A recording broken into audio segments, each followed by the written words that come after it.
Hello and welcome to this Warhammer 40k Tyranids Rushed video. This video is in response to the Tyranids release, January 2014. I've been a Tyranids player, Tyranids collector, for 6-7 years now. I've seen the good, the bad, and now the ugly. So there's a lot on the internet right now about the new Tyranids Codex, a lot of negative things, some people trying to be positive, but a lot of negative. People are crying out, why is this happening? What's happened to Tyranids? So I found something on the internet which is now circulating on a couple of forums, and the reason and an explanation in regards to the new Tyranids Codex. So I'm going to read it to you and spread some light to what's happening. So it reads as follows. Speaking about the Codex today, a few things fall into place. One of the older members of the Stoke branch, I think they mean of the Games Workshop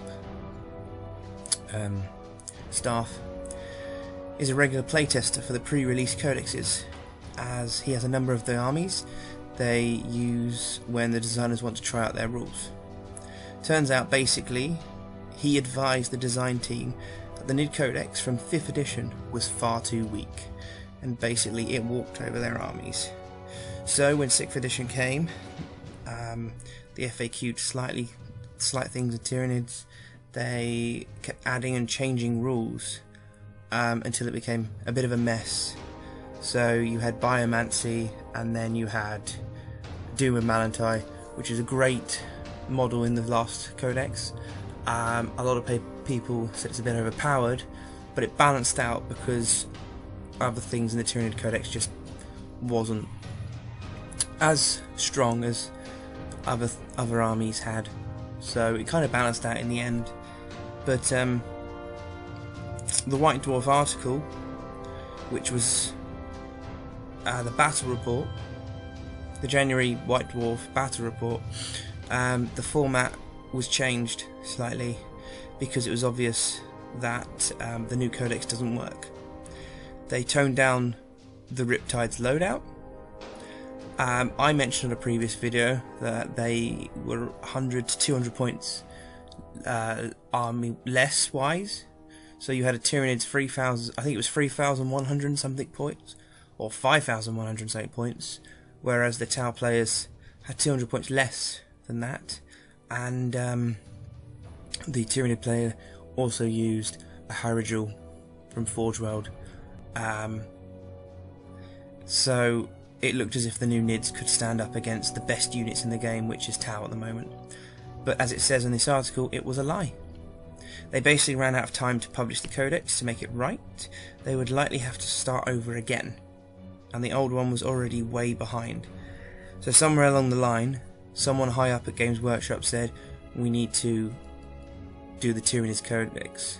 It started getting done, then they said they wanted to release it a little bit quicker, and something happened in a rival company called Chapter House. If you don't know anything about Chapter House, they make models, some out of resin, I think some plastic, and there's a legal dispute between Chapter House and Games Workshop. Games Workshop released the 5th edition Tyranids Codex. They didn't make a Mycetic Explore model. Chapter House made a model which featured elements that could be seen as Tyranid, and stated on their website Tyranids, like add-ons and stuff like that, and there was a Mycetic Explore model.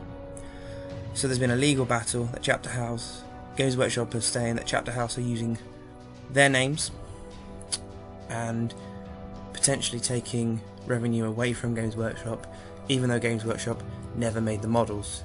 So to help with their lawsuit, Games Workshop took everything out of the codex which they haven't made a model for, so Mycetic Explore, Doom and Malantai, etc. That's the reason they're not in the new codex.